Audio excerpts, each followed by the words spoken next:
Hello friends, welcome back to my channel. Today let me take you on a sketchbook tour. For day 1 and 2 of my 30 days gouache plants painting challenge, I learned that I really needed to add either white or yellow to the different shades so that I can have more contrast between the layers of my painting. For day 3 and 4, I focused on making my paintings look like it was glowing. For the moss painting on the left, I tried to do this by having the lightest shade much lighter than the other two shades, the mid and darker shade. And then for my right side painting, Ivy in the lamplight, I really wanted to emphasize the glow even more by showing the light source. My main takeaway from these two paintings is that a damp brush really helped me to blend the different colors together.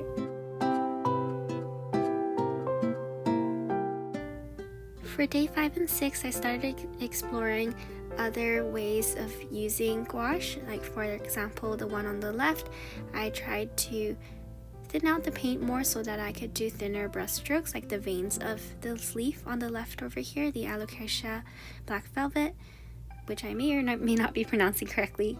And then for the right side monstera, I tried to produce a more sketch kind of style with the paint, which I really enjoyed.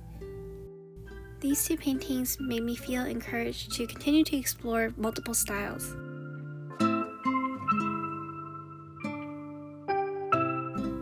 For day 7, I added a little bit of holographic watercolor for the veins to really make that pop. And then afterwards I didn't really do that again because I really want to focus on developing my gouache painting skills.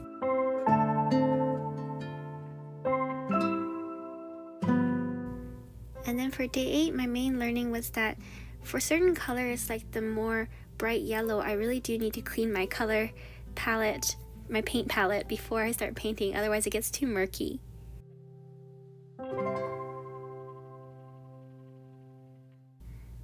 For day 9 and 10, I explored more depth in the painting, such as on the left, adding multiple layers of leaves, starting with darker and then going to lighter and being patient and waiting for layers to dry, and then as well as trying to explore some added backgrounds to add more of a atmosphere to the painting. For day 11 and 12, I went back to painting single leaves with very different styles so that I can really explore the details that are within each type of plant. I learned that it's okay to map out my initial layers very messily and in a sketch style.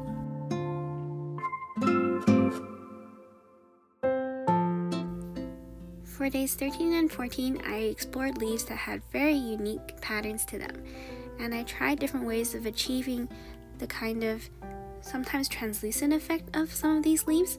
I haven't quite figured that out.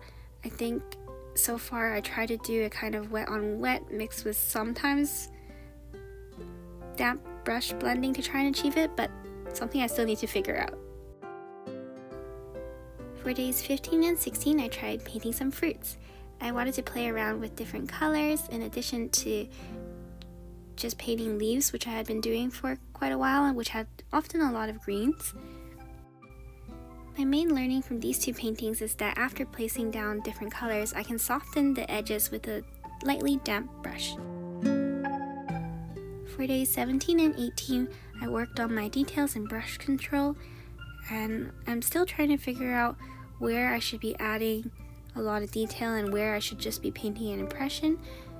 I think I did better for the leaf on the right, where I was able to emphasize some of the veins while keeping the others a bit more blurry. For days 19 and 20, I learned that thinner paint is helpful when I'm trying to paint very thin details like thin stems, and that if I want to paint a circle, pressing the brush down and spinning it helps to create a pretty good base circle. For days 21 and 22, I learned that I really needed to add multiple layers in order to capture the detail in whatever subject that I'm trying to paint. For days 23 and 24, I learned to use dry brushing to add some of the kind of rough edges. For days 25 and 26, I learned to add white and yellow highlights to surrounding structures.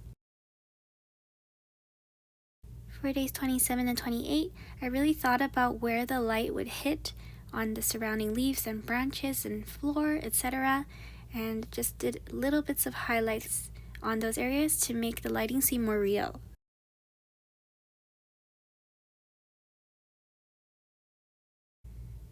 For days 29 and 30, I really worked on combining everything I learned and combined impressions of the background and dark to light layers, as well as thinking about the lighting sources and highlights to really build full scenes. That wraps up my 30-day gouache plants painting challenge, and I'll show you a quick flip through of the entire 30 days here, as well as a sneak peek of my next challenge that I'm working on at the end. Thank you so much for watching. Looking forward to seeing you in the next video. See you soon.